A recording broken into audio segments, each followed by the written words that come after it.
UP और उत्तराखंड की खबरों के लिए एबीपी गंगा को सब्सक्राइब करें और बेल आइकन दबाएं।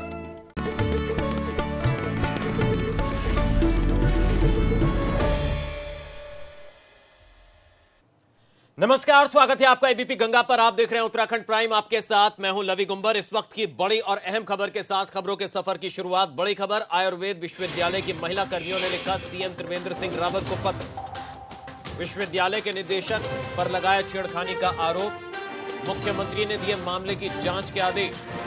विश्वविद्यालय के कुलपति और निदेशक से मांगा गया जवाब। तो इस वक्त की बड़ी खबर आयुर्वेद विश्वविद्यालय को लेकर आ रही है, जिसके कुलपति और निदेशक से जवाब तलब किया गया।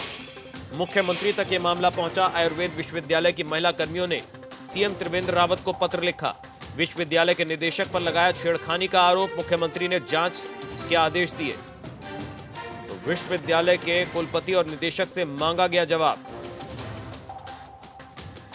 और ज्यादा जानकारी के लिए, अपडेट के लिए रुक करेंगे सहयोगी विनोद कुमार, हमारे साथ फोन लाइन से जुड़ चुके हैं। विनोद, तफसील से बताएं पूरी खबर पर, क्या है ये खबर और किस तरह से जो आरोप लगाए गए हैं उस पर क्या कोई जवाब दिया है? जी देखिए लवी, ये पूरा मामला उत्तराखंड आयुर्वेद विश्वविद्यालय देहरादून का है और जहां पर कार्यरत जो महिला कर्मी हैं उन्होंने मुख्यमंत्री त्रिवेंद्र सिंह रावत को एक पत्र लिखा है और पत्र में ये साफ तौर पर दर्शाया गया है कि जो निदेशक के पद पर राधा बल्लभ सती हैं वो छेड़खानी और अश्लील हरकत करते हैं, जिसके चलते उन्होंने पत्र सीएम को लिखा है, मुख्यमंत्री से गुहार लगाई है। फिलहाल पूरे मामले का संज्ञान लेकर मुख्यमंत्री कार्यालय की ओर से अब जांच के आदेश दे दिए गए हैं और पूरी अब जांच होगी और जांच में दोषी जो पाया जाएगा उस पर कार्रवाई करने की भी बात की जा रही है। और ये भी मैं आपको बता दूं कि हरिद्वार से देहरादून में आयुर्वेद विश्वविद्यालय में प्रतिनियुक्ति पर निदेशक राधा बल्लभ की तैनाती है और ऐसे में जी विनोद, बहुत बहुत शुक्रिया आपका इस तमाम जानकारी के लिए, अपडेट देने के लिए।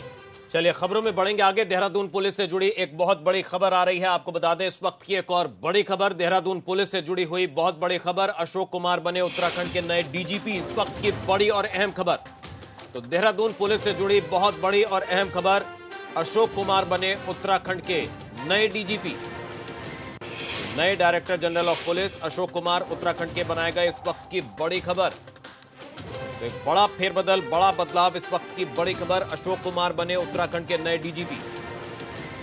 और ज्यादा जानकारी के लिए, अपडेट के लिए सीधा रुख करेंगे उत्तराखंड ब्यूरो चीफ अजीत सिंह राठी हमारे साथ जुड़ चुके हैं। अजीत जी, एक बड़ा फेरबदल, अशोक कुमार बने उत्तराखंड के नए डीजीपी, क्या अपडेट मिल रहा है? लवी, देखिए जो मौजूदा डीजीपी हैं अनिल कुमार रतूड़ी, उनका 30 नवंबर को रिटायरमेंट है। तो क्योंकि प्रकाश सिंह जो पूर्व डीजीपी उत्तर प्रदेश रहे हैं तो उनकी रिट एक दाखिल हुई थी सुप्रीम कोर्ट में, तो संघ लोक सेवा आयोग ने अशोक कुमार के नाम पर पिछले 12 तारीख को मोहर लगा दी थी और वो अब शासन ने भी उनकी नियुक्ति का पत्र जारी कर दिया, नियुक्ति आदेश जारी कर दिया है। और अशोक कुमार 30 तारीख को अपराह्न करीब 4 या 5 बजे अपना चार्ज लेंगे। वो पुलिस महानिदेशक बन जाएंगे उस दिन। उनके आदेश आज हो चुके हैं, क्योंकि 10 दिन अभी मौजूदा डीजीपी के सेवानिवृत्ति में बचे हैं, लेकिन आज उनका नियुक्ति आदेश जारी हो गया और वो 30 नवंबर को अपना चार्ज लेंगे। तो अशोक कुमार चूंकि अभी डीजी लैंड ऑर्डर के पद पर तैनात हैं और उससे पहले यहाँ हरिद्वार के एसएसपी और तमाम बड़े पदों पर इंटेलिजेंस के हेड और तमाम चीजों पर रह चुके हैं, पैरामिलिट्री फोर्स में भी अपना कंट्रीब्यूशन वो दे चुके हैं, तो वो एक नए डीजीपी राज्य को मिल गए हैं। और अनिल कुमार रतूड़ी 30 नवंबर को रिटायर होंगे और उसी दिन ये अपना चार्ज ले लेंगे। जी लवी। जी अजीत जी, आप रहिए हमारे साथ।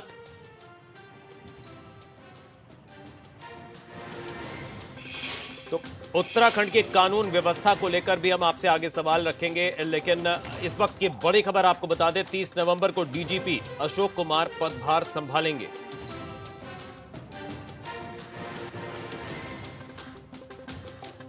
तो आपको बता दें अजीत जी, ये भी जानना चाहेंगे, कुंभ बेहद नजदीक है, तैयारियां जोरों पर चल रही हैं। प्रदेश की कानून व्यवस्था को लेकर क्या क्या चुनौतियां होंगी जो नए डीजीपी हैं अशोक कुमार, उनके सामने? देखिए, डीजीपी के सामने सबसे पहली चुनौती कुंभ होने जा रहा है, क्योंकि कुंभ बड़ा आयोजन होता है। इसमें करोड़ों लोग अपने आस्था की डुबकी लगाने आते हैं, पूरे देश भर से आते हैं। और लेकिन चूंकि कुंभ का स्वरूप क्या रहेगा, ये फरवरी में भारत सरकार के साथ एक डायलॉग होने के बाद तय होगा कि कितने लोग आएंगे, कोविड की क्या स्थिति रहेगी, कितनी रफ्तार रहेगी। लेकिन फिलहाल एक बड़ी चुनौती नए डीजीपी के सामने कुंभ होगी। और दूसरी एक बड़ी चुनौती जो हम देख रहे हैं इधर से, हरिद्वार और ऊधम सिंह नगर की लैंड ऑर्डर लगातार बिगड़ती जा रही है। तो हरिद्वार, देहरादून और उधम सिंह नगर की जो कानून व्यवस्था है उसको दुरुस्त करने की भी एक बड़ी चुनौती नए डीजीपी के सामने होगी। और उसके अलावा जो पुलिस फोर्स में जो अनुशासन है, जो उसको बरकरार रखने के लिए और पुलिस को थोड़ा और अलर्ट मोड पर लाने के लिए और सतर्क मोड पर लाने के लिए करना। बहुत बहुत शुक्रिया आपका इस तमाम जानकारी के लिए, अपडेट देने के लिए।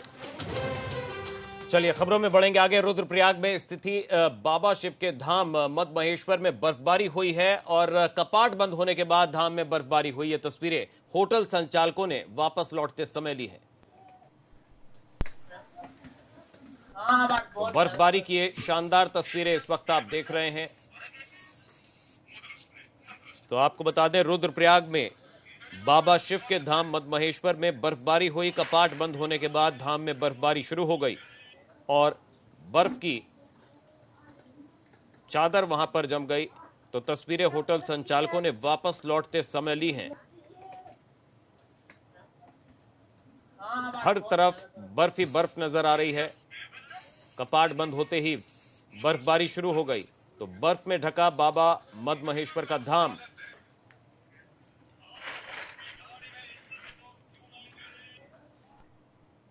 ऋषिकेश के लोगों के लिए आज बहुत बड़ा दिन है। मुख्यमंत्री ने जानकी सेतु को जनता को समर्पित कर दिया है। इस पुल के बनने से लोगों को आवाजाही में काफी सुविधा होगी।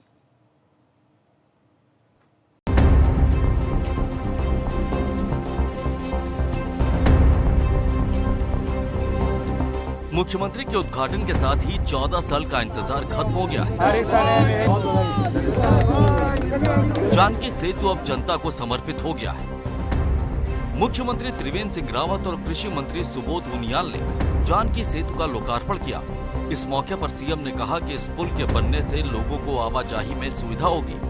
साथ ही ये पुल पर्यटन के लिहाज से आकर्षण का केंद्र भी बनेगा। पर्यटकों को और स्थानीय लोगों को समय की बचत होगी, फ्यूल की बचत होगी, क्योंकि पहले काफी घूम कर लोगों को जाना पड़ता था। वहीं सबसे बड़ी जो देश विदेश से पर्यटक यहाँ पर आते हैं उनको बहुत सुविधा इससे मिलेगी। इस पुल की कुल लंबाई 274 मीटर है, जबकि इसकी चौड़ाई 3.9 मीटर है। पुल को 3 भागों में बांटा गया है। बीच का भाग लोगों की पैदल आवाजाही के लिए रखा गया है। इसके अलावा दोनों किनारों में से एक ओर से 2 पहिया वाहनों के आने जाने की व्यवस्था की गई है। इसकी कुल लागत 48 करोड़ 85 लाख रुपए है। जानकी सेतु बनाने के बाद ऋषिकेश के लोगों के साथ साथ स्वर्गाश्रम और लक्ष्मण झूला के लोगों को भी काफी सहूलियत मिलेगी। ये टिहरी पौड़ी को तो जोड़ता ही जोड़ता है। इसका सबसे बड़ा फायदा ये होगा कि हम सावन के टाइम में लाखों नहीं करोड़ों लोग आते हैं। जो एक ही झूले पुल पे हमारा लोड रहता है वो यहाँ डिवाइड हो जाएगा। लोगों को बहुत ज़्यादा सुविधा हो जाएगी और व्यापार भी काफ़ी स्तर पे बढ़ेगा। कांवड़ मेले के दौरान लोगों को सबसे अधिक जाम की समस्या झेलनी पड़ती है। जानकी सेतु के बनने से कांवड़ यात्रा के दौरान भी लोगों को काफी सहूलियत होगी। जिन लोगों का रोजगार गंगा के दूसरे छोर पर है उन्हें भी आवाजाही में काफी फायदा होगा। एबीपी गंगा के लिए ऋषिकेश से प्रमोद नौटियाल की रिपोर्ट।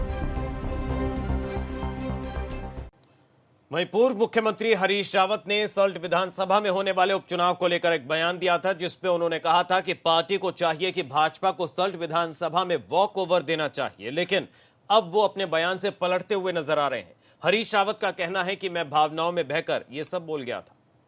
मैंने वॉक ओवर नहीं दिया। मेरा अपना विचार, उस नौजवान की जिन सर्कमस्टेंसेस में मौत हुई है और मैं उसके परिवार, उसकी पत्नी जो है, मैंने उसको गोद में भी खिलाया है। तो मैं भावुकता के क्षणों में मैंने कहा कि एक ये कार्यकाल उसी को हम समर्पित कर दें। तो एक मेरी भावना, मैंने उस समय भी कहा कि निर्णय तो इसमें अनंतोगत्वा पार्टी संगठन को लेना है, कांग्रेस के लोगों को लेना है। मेरी व्यक्तिगत भावना थी, मैं उसको रोक नहीं पाया। रुद्रपुर पहुंचे उच्च शिक्षा मंत्री धन सिंह रावत ने सरदार भगत सिंह कॉलेज में 4G वाईफाई का उद्घाटन किया, मगर डिग्री कॉलेज के छात्रों ने एडमिशन नीति में बदलाव की मांग को लेकर डिग्री कॉलेज के मेन गेट पर ताला जड़ दिया। शिक्षा मंत्री के कॉलेज में कार्यक्रम चलने के दौरान जैसे ही कॉलेज के मेन गेट में ताले की सूचना पुलिस प्रशासन को मिली तो पुलिस महकमे में हड़कंप मच गया। पहले तो पुलिस कर्मियों ने ताले को तोड़ने की कोशिश की और जब ताला नहीं खुला तो पुलिस ने छात्रों को समझा बुझाकर ताला खुलवाया। छात्रों की मांग थी कि कॉलेज में 35% से कम अंक वाले छात्र छात्राओं को एडमिशन नहीं दिया जाता है, जबकि शिक्षा लेने का अधिकार सभी को है। पार्टी की बात आ जा रही है कि कोई कह रहा कांग्रेस पार्टी के छात्र वहां पे खड़े हुए हैं, छात्रों की ताला लगा तो धन सिंह रावत के कार्यक्रम के दौरान हंगामा, कॉलेज के मेन गेट पर जड़ा ताला। हल्द्वानी में एक गजराज एक गांव में आ गया, जिससे गांव में अफरा तफरी मच गई। गांव में एक हाथी घुस आया, जिसे देखकर लोगों में अफरा तफरी मची। गनीमत रही कि हाथी ने किसी को नुकसान नहीं पहुंचाया।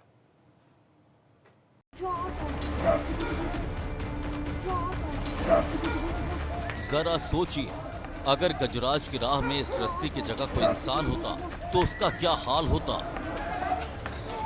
गुस्से में गजराज रस्सी को तोड़ा। ये तस्वीरें हल्द्वानी के हल्दू चौड़ इलाके की, जहां एक गजराज गांव के अंदर घुस आया।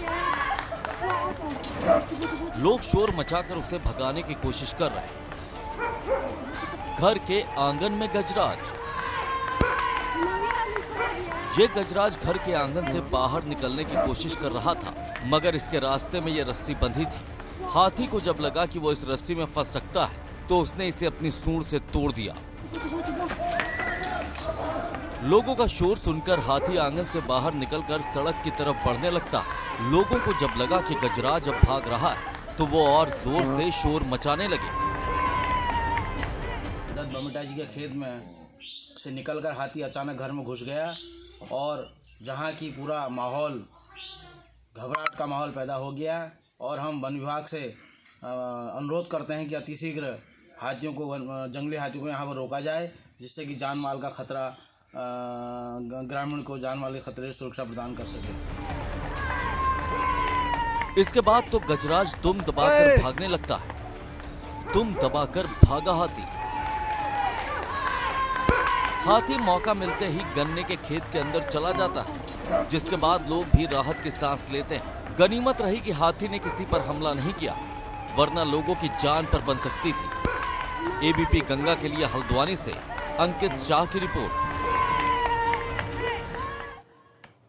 वहीं खटीमा में प्रशासन ने रात के अंधेरे में ही अतिक्रमण के खिलाफ कार्रवाई शुरू कर दी। प्रशासन की अचानक कार्रवाई से लोगों में हड़कंप मच गया। इस दौरान प्रशासन के साथ लोगों की खूब कहासुनी भी हुई।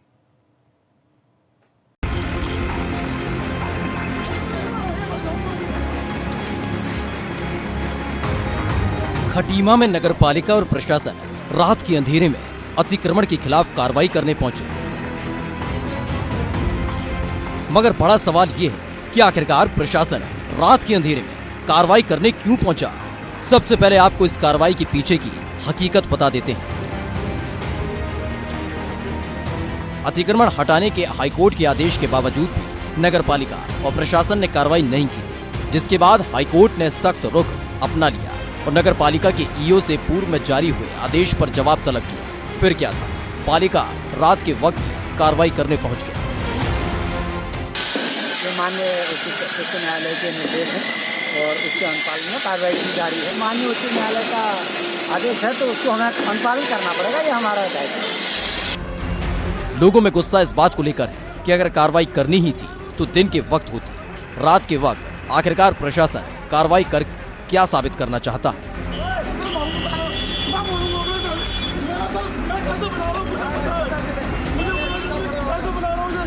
जनहित याचिका पर सुनवाई के बाद हाईकोर्ट ने जून 2018 में शहर से 460 अतिक्रमण हटाने के निर्देश दिए थे। इस आदेश का पालन नहीं होने पर जून 2020 में याचिकाकर्ता ने फिर से हाईकोर्ट में प्रार्थना पत्र दाखिल किया था, जिसकी सुनवाई के दौरान नगरपालिका खटीमा ने 18 जून को हाईकोर्ट में शपथ पत्र देकर 1 महीने के भीतर चिन्हित अतिक्रमण हटाने का भरोसा दिया था, मगर नगरपालिका ने फिर भी कोई एक्शन नहीं लिया, जिसके बाद हाईकोर्ट ने सख्त रुख अपना लिया। एबीपी गंगा के लिए खटीमा से धीरेन्द्र गौड़ की रिपोर्ट। वहीं पौड़ी में एक और पेयजल योजना शोपीस बनकर रह गई है। एक दिन पहले ही सीएम ने इस योजना का उद्घाटन किया था, मगर कई गांवों को योजना से एक बूंद पानी भी नसीब नहीं हुआ है। देखिए रिपोर्ट। पौड़ी में 27 करोड़ रुपए की लागत से बनी पेयजल योजना उद्घाटन होते ही सवालों में घिर गई। मुख्यमंत्री त्रिवेंद्र सिंह रावत ने अभी एक दिन पहले ही योजना का उद्घाटन किया था, लेकिन सवाल ये है कि क्या योजना का उद्घाटन करने से पहले अधिकारियों ने पूरा होमवर्क किया था? ऐसे कितने ही गांव हैं जो इस पेयजल लाइन से जुड़े हैं मगर उन तक एक बूंद पानी की नहीं पहुंची है। बहुत पुरानी पंपिंग योजना है और आज ये पूरी तरह सफल हुई है और जिसका शुभारंभ भी हुआ है। और मैं सोचता जो गांव इससे जुड़े हुए हैं वो पूरी तरह लाभान्वित होंगे और उनको पानी मिलेगा। प्रधानमंत्री के ड्रीम प्रोजेक्ट में भी हर घर में नल, नल में जल, अलग से मंत्रालय बना जल शक्ति। डांगी, मैदा, कुंड, धनुली, पंचुली समेत कई गांव ऐसे हैं जहां पानी के नल सिर्फ शोपीस बने हुए हैं। पानी के इन नलों से लोग पानी की सप्लाई का इंतजार कर रहे हैं। सवाल जब भाजपा सांसद तीरथ सिंह रावत से किया गया तो वो सरकार की उपलब्धियों का बखान करने लगे। लोकार्पण ये एक तरह से छलावा मानूंगा मैं इसको, क्योंकि अभी तक उस योजना से जितने भी गांव की यहाँ पे बात कर रहे हैं 100 कुछ गांव बस्तियाँ हैबिटेट्स उससे जो है लाभान्वित होंगे, लेकिन उनमें से जो मेन हैबिटेट है जो बहुत क्राइसिस झेलती है, वाटर क्राइसिस, घंडियाल हो गया, वहाँ पे गड़कोट हो गया। गड़कोट में तो शायद थोड़ा चल भी रहा होगा, लेकिन जहाँ तक घंडियाल का प्रश्न है वहाँ पर अभी कई स्टैंड, वाटर स्टैंड ऐसे हैं जहाँ पर एक बूंद पानी आज तक आया नहीं है। हैरानी की बात है कि जो योजना अभी तक सही से धरातल पर उतरी भी नहीं है उसका उद्घाटन कर दिया गया। इस योजना से जुड़े कई गांव के ग्रामीण अभी भी पानी के लिए कुदरती स्रोतों पर निर्भर हैं। एबीपी गंगा के लिए पौड़ी से आलोक रावत की रिपोर्ट। और बड़ी खबर का रुख करेंगे, मसूरी से आ रही है बड़ी खबर जहां फूटा है कोरोना बम। एलबीएस एकेडमी में कोरोना बम फूटा। एकेडमी में कोरोना के 40 से 50 केस। इस वक्त की बड़ी खबर मसूरी से, कोरोना संक्रमितों में आईएएस अफसर भी शामिल। एलबीएस एकेडमी के 5 हॉस्टल सील किए गए। इस वक्त की बड़ी खबर मसूरी से, जहां नहीं थम रहा कोरोना का कहर, मसूरी में फूटा कोरोना बम। कोरोना संक्रमितों में कई आईएएस अफसर भी शामिल। ब्यूरो चीफ अजीत सिंह राठी हमारे साथ जुड़ चुके हैं। अजीत जी, ये जानना चाहेंगे मसूरी में कोरोना बम फूटा है, कितने नए मामले सामने आए हैं? सुनील सोनकर हमारे साथ जुड़ चुके हैं। सुनील, आपसे जानना चाहेंगे, मसूरी में कोरोना का कहर लगातार जारी है, आज भी कई मामले सामने आए, क्या जानकारी मिल रही है? लवी, देखिए ये लाल बहादुर शास्त्री प्रशासनिक अकेडमी का पूरा मामला है जहां पर ये कोरोना बम फूटा है। बताया जा रहा है कि यहाँ पर 40 से 50 लोग कोरोना संक्रमित हैं, जिसमें से कुछ आईएएस ऑफिसर्स भी है। ऐसे में लाल बहादुर शास्त्री प्रशासनिक अकेडमी ने अपना ही आइसोलेशन वार्ड बना रखा है, पूरा अस्पताल वहां पर बना हुआ है और वहां पर 12 लोगों को फिलहाल आइसोलेट किया गया है और जो लोग एसिम्प्टोमेटिक आए हैं उनको होम आइसोलेट किया जा रहा है। ऐसे में 5 जो एकेडमी के अंदर हॉस्टल है जहां पर आईएएस ऑफिसर्स रहते हैं उनको सील किया गया है और ये बताया जा रहा है कि कुछ एरिया को कंटेनमेंट जोन में भी तब्दील किया जा रहा है। अपने आप में ये बड़ी बात है, परंतु इस पूरे मामले में जो कोविड-19 के जो जितने भी अधिकारी हैं वो बोलने को तैयार नहीं है। लगातार उनसे संपर्क करने की कोशिश की जा रही है कि वो सही आंकड़ा यहाँ पर बताए, परंतु लगातार संपर्क होने के बाद भी वो नहीं बता पा रहे हैं। और ऐसे में ये काफी गंभीर मामला है क्योंकि एकेडमी में कई आईएएस ऑफिसर्स वहाँ पर ट्रेनिंग लेते हैं और जो सही आंकड़ा है वो क्या है ये पता नहीं लग पा रहा है जी, क्योंकि आईएएस अधिकारी भी कोरोना संक्रमण की चपेट में आए, क्या किसी तरह की लापरवाही बरती गई? जी देखिए, क्योंकि आईएएस एकेडमी अपने आप में एक ऐसी संस्थान वहाँ पर एकेडमी की है जहाँ पर बहुत ही चेकिंग भी रहती है और ऐसे में वहाँ पर बहुत बहुत शुक्रिया आपका इस तमाम जानकारी के लिए, अपडेट देने के लिए। चलिए खबरों में यहां लेंगे एक छोटा सा ब्रेक। ब्रेक के उस पार भी खबरें जारी रहेंगी। आप रहिए एबीपी गंगा के साथ। एबीपी गंगा, खबर आपकी, जुबान आपकी।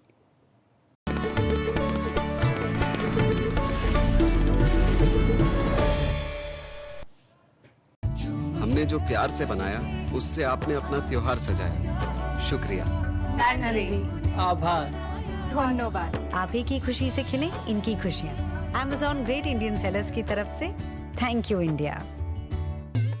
इसके कण कण में समाया है इको प्लस सीमेंट और स्टील का जोड़। इको प्लस सीमेंट और स्टील ही लगाएं, खुशियों को घर लाएं।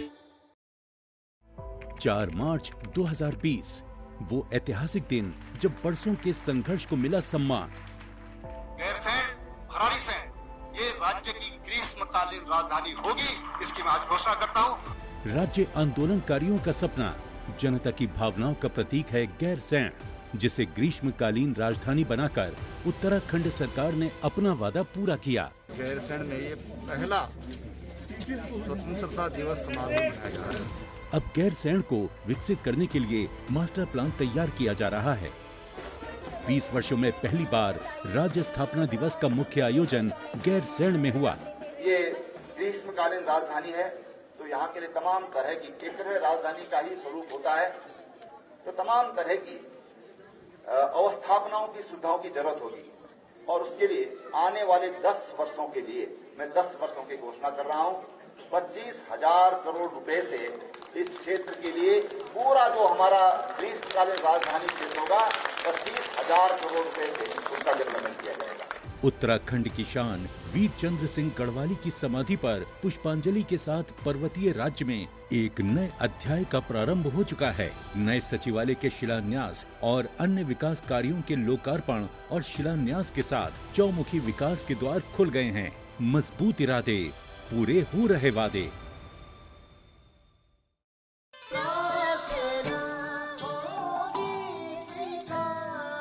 जेड ब्लैक 3-in-1 प्रीमियम अगरबत्ती, प्रार्थना होगी स्वीकार। फिजिकल डिस्टेंसिंग के दौर में न्यूज डिस्टेंसिंग मत करो। डाउनलोड करो एबीपी लाइव ऐप और जानते रहो।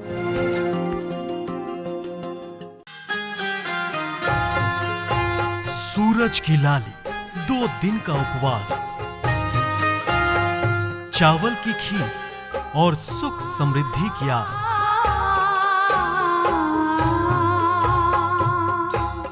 ऐसा है पावन अपना छठ का त्योहार।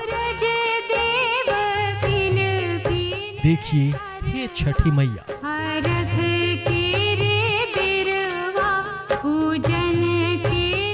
सिर्फ एबीपी गंगा पर। This program is co-presented by NJSP Enterprises Private Limited. Kisan Green Paradise unlock offer मात्र 451 रुपए per square feet. Super cool home appliances, super cool cooler घर आए खुशियां संग लाए. Powered by Toughcon 608 CR TMT rebar. अब India बनेगा tough. Associate partner Apex Builders, आपका घर आपकी पहचान. Apex Build the Nation. Hero HF Deluxe, मजबूती है समझौता नहीं. Joy Alucas, world's favorite jeweler. Headlines की प्रस्तुतकर्ता नुवोको ड्यूरागार्ड सीमेंट, घर को दो एक लंबी इनिंग्स। सह प्रायोजक आरएचएल गोल्ड 500 HD सरिया, तौल से छुटकारा पाएं, सरिया गिनकर घर ले जाएं।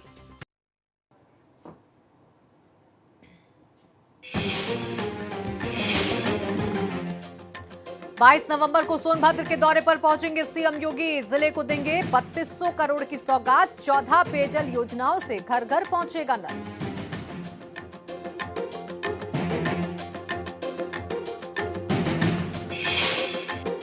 जन समस्याओं को लेकर सीएम योगी के तेवर सख्त। सभी जिलों के एसएसपी और डीएम को खुद सीओजी कॉल रिसीव करने के दिए निर्देश। लापरवाही बरतने वाले अधिकारियों पर गिरेगी गाज।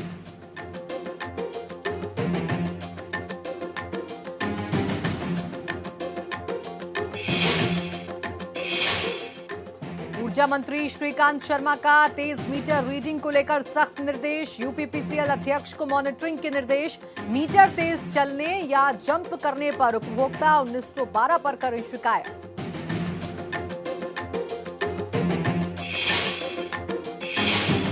और धूमधाम से मनाया जा रहा है महापर्व छठ। महाव्रत के 24 घंटे हुए पूरे। महिलाओं ने डूबते सूर्य को दिया अर्घ्य। कल सुबह उगते सूर्य को अर्घ्य देने के साथ पूरा होगा महाव्रत।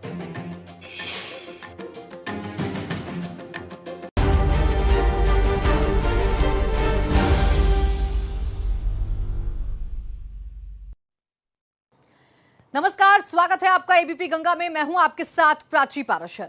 योगी सरकार की तरफ से शुरू की गई मिशन शक्ति मुहिम ने विस्तार रूप ले लिया, जिसमें यूपी के अलग अलग जिलों में होनहार बेटियों को एक दिन का कोतवाल बनाया गया। इस दौरान न केवल बेटियों ने थाने की जिम्मेदारी निभाई, बल्कि लोगों की समस्याएं भी सुनी। अभिमान को मिला सम्मान।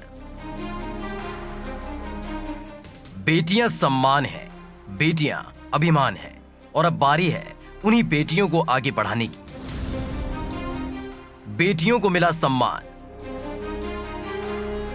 घर की 4 दीवारी तक सीमित रहने वाली बेटियां अब शहर में रोशनी कर रही हैं और एक मिशन के तहत उनको लगातार आगे बढ़ाया जा रहा है। पढ़ने लिखने में जो होनहार, पढ़ेंगी बेटियां तभी बढ़ेंगी बेटियां, तो जो बेटियां पढ़ाई में नित नए आयाम स्थापित कर रही हैं, उनको मिली बड़ी जिम्मेदारी। बेटियां बनी एक दिन की थानेदार। अलग अलग शहर में अलग अलग थानों की जिम्मेदारी बेटियों के कांधे पर छोड़ दी गई, जिसने बच्चियों को आत्मविश्वास से लबरेज कर दिया। ये अलग अलग शहरों की तस्वीरें मात्र नहीं है, परिवर्तन की वो रेख है जो आने वाले वक्त में बच्चियों में आत्मविश्वास भरेंगी और उनको सशक्त करेंगी। योगी सरकार के मिशन शक्ति का वो अगला चरण है जिसने बच्चियों के कांधों पर बड़ी जिम्मेदारी सौंपी, तो उसे बखूबी बच्चियों ने निभाया भी। दरअसल अलग अलग जिलों में बच्चियों को थाने का प्रभार दिया गया।